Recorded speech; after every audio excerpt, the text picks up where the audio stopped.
We now dive into a heartbreaking story, one that questions the very foundation of a lot of things. A Japanese man wrongfully jailed for a crime that he never committed spent nearly half a century facing a death row.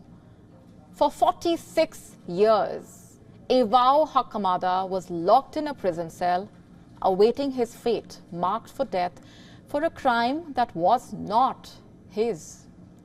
Reports say in 1968, Hakamada, a professional boxer, was accused of murdering his boss, the man's wife, and their 2 teenage children. Authorities reportedly said he killed them, set their home ablaze, and stole 200,000 yen. He denied the charges at first and said that he was innocent. But the relentless interrogation that followed broke him. For 12 hours a day, he was beaten up and coerced into confessing to a crime that he did not commit. And with his forced confession in hand, the court convicted him of quadruple murder and sentenced him to death. But the very evidence that led to his conviction, blood-stained clothes found a year after his arrest, did not even belong to him. DNA testing revealed that the blood was not his. The clothes soaked in a tank should have actually darkened over time, but they did not. Because reportedly investigators planted that evidence, they faked it, and for nearly 5 decades they let an innocent man face a death row. For 46 years, Hakamada waited, and in this time his mind, his mental health, of course, worsened. As the years passed, his mental health shattered by the trauma of awaiting execution only dipped further.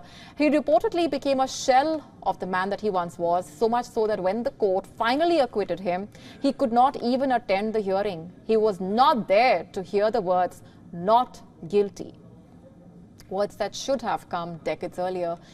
Reports say in 2014, when Hakamada was released on bail, it was only because a judge finally recognized that the clothes used to convict him were not his.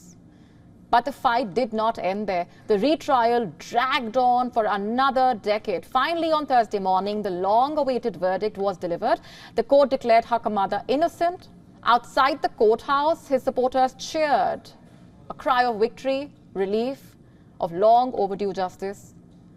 But what kind of justice is this really?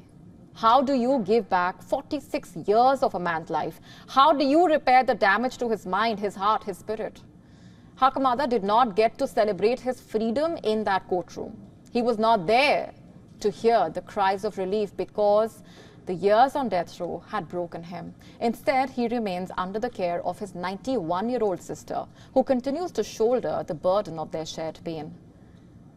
What about the years that they can never get back? What about the decades of anguish?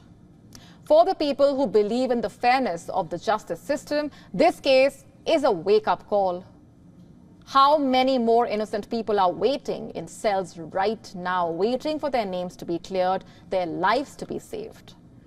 This is not just about one man. It's about the countless others who have been crushed under the wheels of justice, gone possibly wrong. Today, we take Hakamada's name, but we must also remember the names that we do not know yet, the ones still waiting, still hoping for the justice that they actually deserve.